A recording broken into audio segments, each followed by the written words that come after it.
খেজুরির বৌমা এক ভাই নতুন পেজ খুলছে, কয়টা যে দিদি কিভাবে কি কাজ করবে একটু কও। তো ভাই নতুন যে পেজ খুলছে, তোমাকে প্রথম কথা কইব, তোমার প্রথম লক্ষ্য রইবে পেজটাকে বড় করা। তোমাদের কিন্তু ওটা ভাবা চলবে না যে কিভাবে পয়সা আসবে। তো আমানে বর্তমান যে পরিস্থিতিতে আছি, এমন যে আহামরি ইনকাম করি সেটা কিন্তু নয়। মাসের শেষে খুব জোর হইলে ওই কত 3.5 4 এরকম। তো তোমাকে এখন হয়তো গিয়ে মিউজিকের রাইট দিবে না, যা করবো ভয়েসে। তো মিউজিক দিলেই কিন্তু তার কপিরাইট দিবে। যতক্ষণ না মিউজিকের লাইসেন্স পাবো ততক্ষণ কিন্তু মিউজিকে কাজ করা অসম্ভব। তো ক্যামেরার সামনে আইসা কনফিডেন্সলি কথা কওয়া, তারপরে নতুন পেজ মানে ধরো আমানকের মতো অনেক আইডি আছে, জানকের মোটামুটি টুকটাক ফলোয়ার্স আছে বা বড় আইডি জানকের আছে, তানকে কমেন্ট সেকশনে গিয়ে কমেন্ট করবো।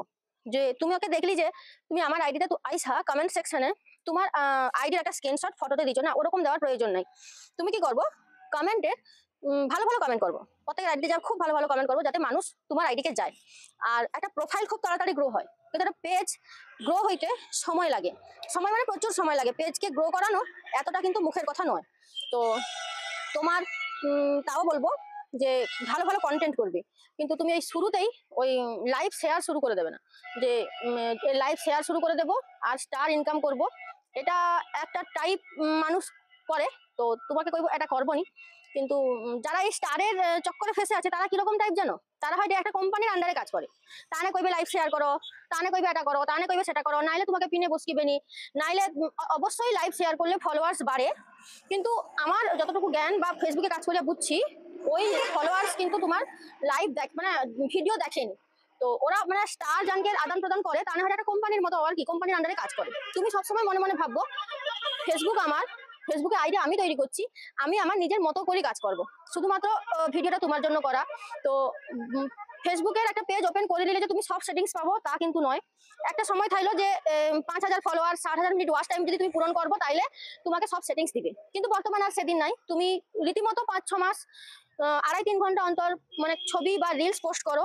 ফেসবুকের কাছে যখন মানে একটু একটু পৌঁছিবে, মানে ফেসবুকের নজরে যখন তোমার প্রোফাইলটা পৌঁছিবে, তখন তোমাকে আস্তে আস্তে সব সেট আপ দিবে। তো মোট একটা কথা কইবো যে আজকে তুমি প্রোফাইল পেজটা খুলছো আর যদি মনে মনে ভাববো যে বোধহয় 6 মাস কষ্ট করবো, আমার পেজ ভাইরাল হবে, দিলে পয়সা ইনকাম করবো। তো তোমাকে একটাই কথা কইবো যে প্রথম কিন্তু পেজ গ্রো করার মানসিকতা রাখতে হবে, পয়সা টয়সা সেটা পরে। তো মেসেঞ্জারে কাউকে গিয়ে স্টার চাইবে না, মেসেঞ্জারে গিয়েও বলবে না সাপোর্ট করো, কমেন্টও কাউকে বলবে না সাপোর্ট করো। তো ফেসবুকে একটাই পদ্ধতি জেনুইন ভাবে যে ফলোয়ার্সটা আসে, কমেন্ট আর তার রিপ্লাই কমেন্ট, এটাতে তোমার ফলোয়ার্স বাড়বে। বাদ বাকি ভিউজ, তোমার যত ফলোয়ার্সই থাকুক না কেন, তোমাকে কন্টেন্ট ভালো করতে হবে, তবেই ভিউজ আসবে।